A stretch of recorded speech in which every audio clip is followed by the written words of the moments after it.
Well, it is a gorgeous day today. Gorgeous in so much that it's bright blue skies, sunshine. It looks gorgeous. It really does. The only issue is going to be when you step outside the truck. It's minus 22, minus 23.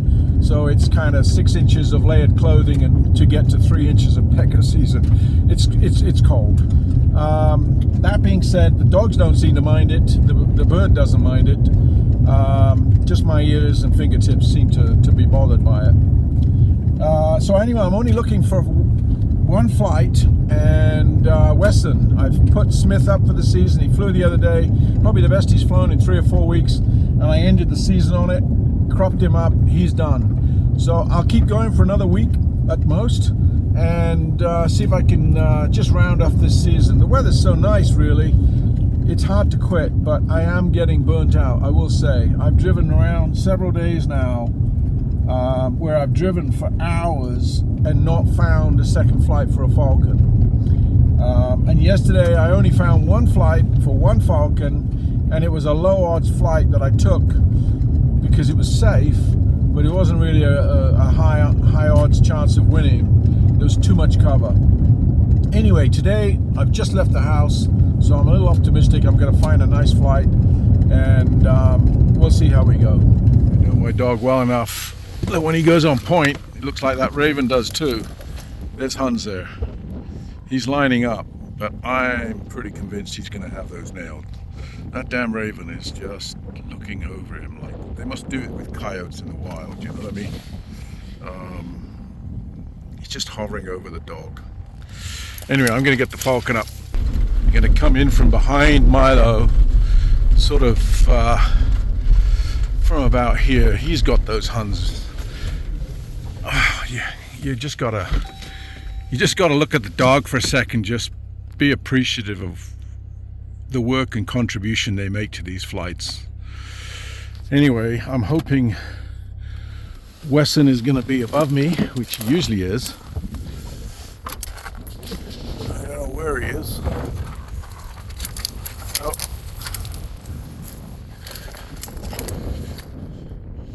Well, I can't see him.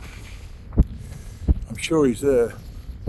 But there's quite a wind. It's minus 20 something.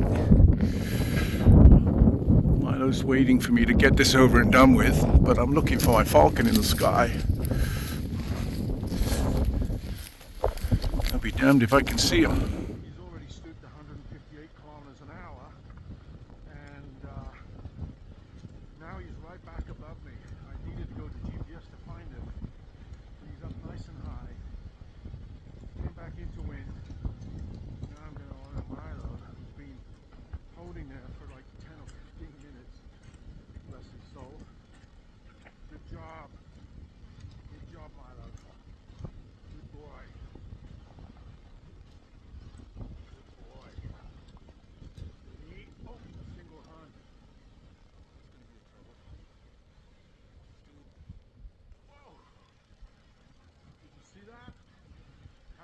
Falcon didn't hit the bin at the last moment.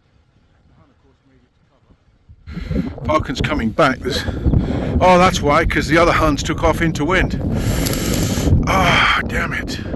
1, 2, 3, 4, 5, 6, 7, 8, 9 Huns went into wind. I think I might try and find them. Oh, he's going after them. He's got to make of this. But anyway, he's chased them off into wind. The cockbird got up first, of course, went downwind. Amazing bit of maneuverability from the falcon not to hit the bin. The Hun dodged out the way at the last minute, as they tend to do with big rocks and fences too. And then it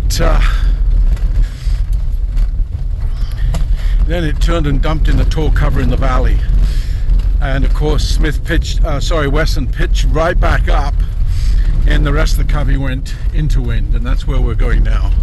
See whether we can find him. Milo's got another point. Bless him, he's got another point, and I can't go and honor him right now because my falcon, according to GPS, is at the base of the bins behind me, which I'm heading to, and that's the direction the Huns went. So he stooped and then chased after them into wind, and we'll see whether he's caught one here or not. According to GPS, he's here somewhere. Oh, I see him. And you know what? I think he's got one. Oh.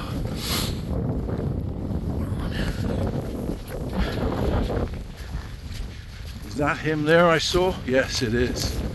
He did catch one. That was a pretty phenomenal flight.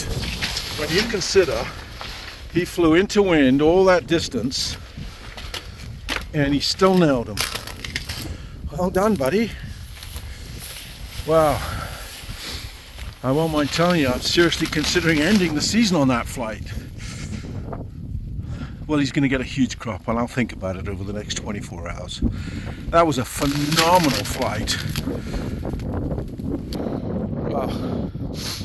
A truly phenomenal flight.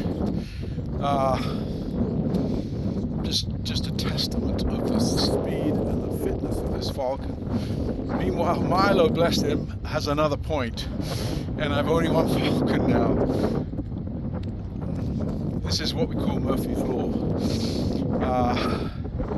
Flying one falcon, finding two flights. When I had two falcons, I could only find one flight. Bless him, he's on point. Turn around. He's way out there.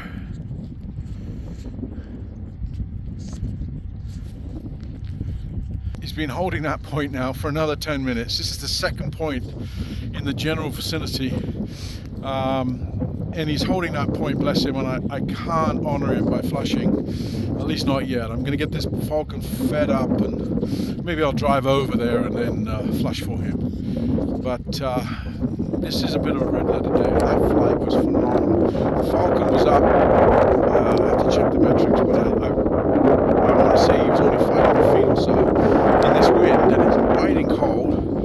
And he was mounting, and I must have bumped a covey Hans, because the next thing I know, he's not in my airspace. I'm walking to go and flush, and he's way downwind, having done 158 km/h stoop, and he didn't succeed. So he remounted, and he was coming overhead, and I had to switch back to GPS to verify where he was. And then he came overhead, we flushed the Hans, and he chased them into wind after the lone cockbird got up and went downwind, which is often the tactic for these cockbirds. They drive away the predator, and the rest of the covey tries to escape.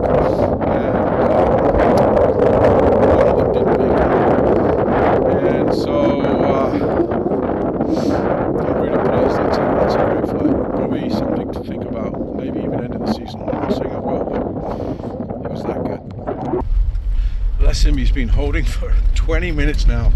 It's minus 20, well, it's only down to minus 18 now, but with this wind, it's got to be in the minus low 20s with wind chill. He's still holding that point. And I'm going to come out now and just honor him by flushing for him. But he's held, that's, love this dog, love him. My falconry certainly wouldn't be the same without him.